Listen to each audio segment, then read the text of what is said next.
এক জোড়াও হয় না, গড়ে 1 বছর হয়ে যায় পানি আন পানি দেয় না নিগো, পানি বিলকুল দেয় না।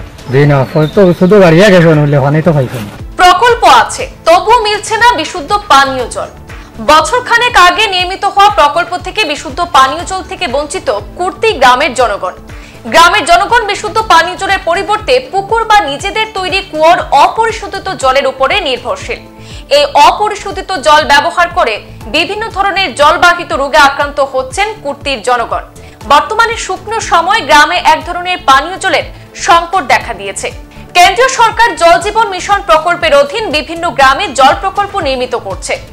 আবার কিছু কিছু স্থানে পুরনো প্রকল্পগুলিকে পুনর্নির্মাণ করা হচ্ছে। একটাই উদ্দেশ্য, যেন জনগণ বিশুদ্ধ পানীয় জল পেতে পারেন।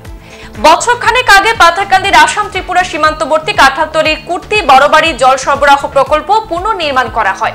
এই প্রকল্পটি নির্মাণের পর থেকে আজ অবধি 1 ফোঁটা বিশুদ্ধ পানীয় জল পাননি বলে অভিযোগ কুর্তি গ্রামের জনগণের। এ নিয়ে তীব্র প্রতিক্রিয়া ব্যক্ত করলেন উত্তরণ মাল্টিপারপাস এনজিওর সাধারণ সম্পাদক সমাজকর্মী বাহার উদ্দিন। তিনি বলেন, কাঁঠালতলির বাঘন জিপিতে পুরনো সহ নতুন বেশ কয়েকটি জলের প্রকল্প নির্মিত হচ্ছে, কিন্তু আজ অবধি কুর্তি গ্রামের জনগণ বিশুদ্ধ পানীয় জল পাচ্ছেন না। তিনি ক্ষোভের সাথে বলেন, কাজের দায়িত্বপ্রাপ্ত ঠিকাদার নিম্নমানের কাজ করেছেন, ফলে বিভিন্ন স্থানে জলের পাইপলাইন ফাটা, যার দরুন বিশুদ্ধ পানীয় জল থেকে বঞ্চিত হচ্ছেন সাধারণ জনগণ।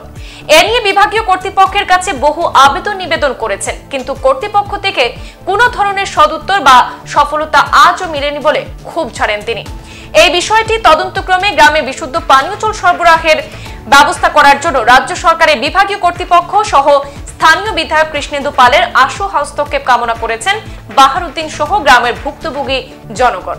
এক জোড়াও হয় না, গড়ে 1 বছর হয়ে যায় পানি আন পানি দেয় না নিগো, পানি বিলকুল দেয় না। লাগাইয়া গেছে বান থেকে পানি আমরা পাইছি না, এখন পাইছই না। জি না, তো শুধু গাড়িয়া গেছে হলে পানি তো পাইছেন। কমান পানি পাই না। জি না, পানি তো পাইছেন।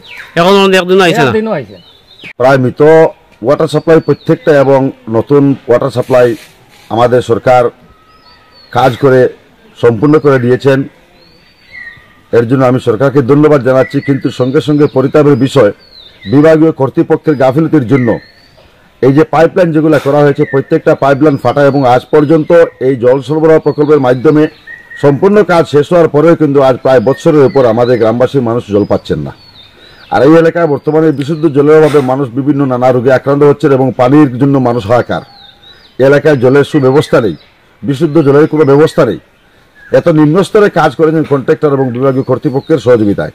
তবে আমি কুর্তি গ্রামের যে বড়বাড়ি ওয়াটার সাপ্লাই, এই ওয়াটার সাপ্লাই ইমপ্লিমেন্টেশন হয়েছে অনেক আগে, কাজ সম্পূর্ণ হয়েছে, পাইপলাইনও সব গ্রামে গ্রামে গাওয়া হয়েছে, কিন্তু আজ পর্যন্ত মানুষ জল পাচ্ছেন না। তার কারণ কি? এই বিষয়ে আমরা বিভাগীয় কর্তৃপক্ষের সাথে যোগাযোগ করি, কিন্তু বিভাগীয় কর্তৃপক্ষ সদুত্তর কোনো উত্তর দেননি, এবং আজ পর্যন্ত আমাদের অভিযোগ পেয়ে উনি সরজমিন তদন্ত ক্রমে কোনো ব্যবস্থা নেননি। এর জন্য আসাম সরকারের দৃষ্টি আকর্ষণ করছি।